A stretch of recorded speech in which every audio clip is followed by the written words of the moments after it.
I suppose like the game of the weekend, firstly against Leicester Tigers, it was pretty intense for the first 20-25 minutes. Leicester threw everything at them, and they're a big physical side, but I think ultimately they ran out a bit of puff, and Leinster just continued to play in the same direction in the same way, and grind them down, and ran out worthy winners in the end up, and probably could have had a couple more tries towards the end of the game. So a couple of injury concerns to come out of the game. James Lowe unfortunately limped off. Looked like he had ice on his calf. That could be a big loss, especially over the next few weeks. Some important games coming up in the Champions Cup and the URC playoffs.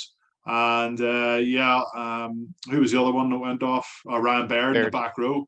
Ryan Baird, he looked like he's maybe hurt his rotator cuff or his AC joint in the shoulder, which can sometimes take between 6 and 8 weeks to settle down. But Josh van der Flier will be welcomed back after signing his new big contract with the RFU. So that's a positive to bring back into the back row. But yeah, it's an interesting one. I think it was Richard Wigglesworth, wasn't it, come out after the game and said, about the golf, is there a golf in class? And he was sort of reversed the question and said, is there more of a golf and the money being spent in Leinster compared to Leicester? And that's funny the way you've got Andre Pollard, who's starting at out half for Leicester, who's on reportedly 750 grand a year.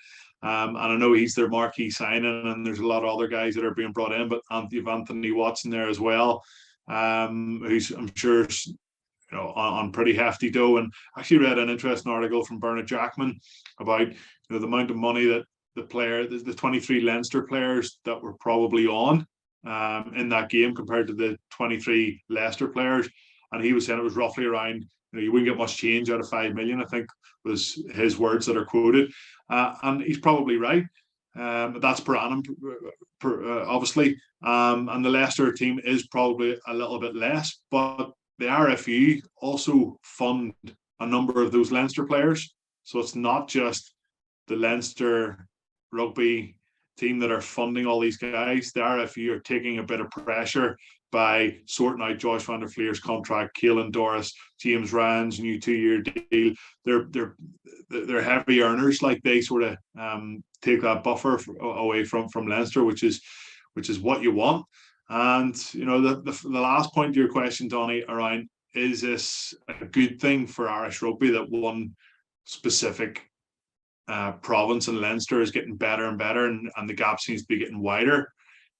I think ultimately for Irish rugby, it's not a bad thing, but for the provinces, it feels like fans are just talking that we're getting further and further away every single year, and obviously they're not happy. And as a former Ulster player, I'm certainly not happy to see our team go out with a whimper against Leinster in a URC or Champions Cup knockout game last 16 and not even fire a shot, and to have a number of foreigners playing on that side, to have a number of former Leinster players playing on that side, Connacht as well playing on our side, and they still couldn't compete. So it's a tricky one, and I'm sure the coaches at Ulster, I think Dan McFarlane referenced it as well after the loss of how much of an uphill task it is for the other provinces to play catch up with Leinster, because they have got such a good model, and they're producing players not year in and year out. It seems to be week in and week out, and it's going to be very, very difficult. But I don't think the RFU are going to be saying we need to change this anytime soon. Sitting number one in the world, won a Grand Slam, and everything's rosy. So until that goes tits up, I think the RFU will be happy enough with the way things are going. Munster rugby's been a bit of a roller coaster this year, hasn't it? And everybody got behind Graham Rowntree at the start of the season, and there was they just couldn't get up and going, and there was a lot of worry. There was even chat of Graham Rowntree being the right guy. Probably another couple of losses on the bounce. His job, could have been up for grabs if that had went that way. But fair play to him and his coaching group. They got it together.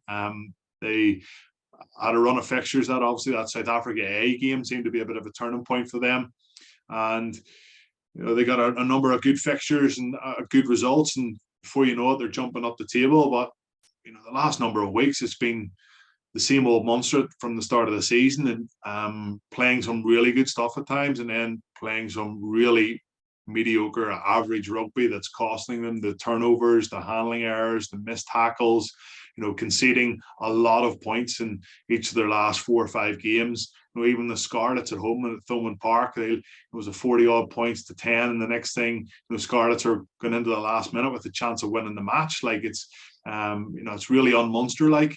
And with the last 2 fixtures away in South Africa, I do expect them to get a point or 2 out of these games.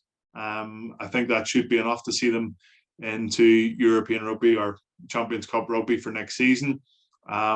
But Connacht will be right. We've got Cardiff at home. Let's go out, try and get 4 tries on the board, get the maximum 5 points, and let's see how Munster get on. And then all of a sudden you go into the last weekend and Cardiff have got a win and Munster have got a loss, and there's only a couple of points between the 2 sides.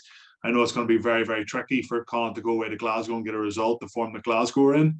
But you just never know in this competition. You just never know with the game of rugby. And we all know that Glasgow are home and host as well. And, they're going to be looking forward to an enticing quarter-final playing and all cylinders ready to rock and roll. And maybe they might rest a few players, and Franco Smith, the head coach, might be looking forward a couple of weeks. So we'll just see how it pans out. But Connacht rugby and Munster rugby, who would have thought you would have been talking about this at the start of the season, that Munster rugby could potentially miss out on Champions Cup next season. But the thing with Munster is they usually find a way, and I wouldn't be surprised if they do so yet again this year.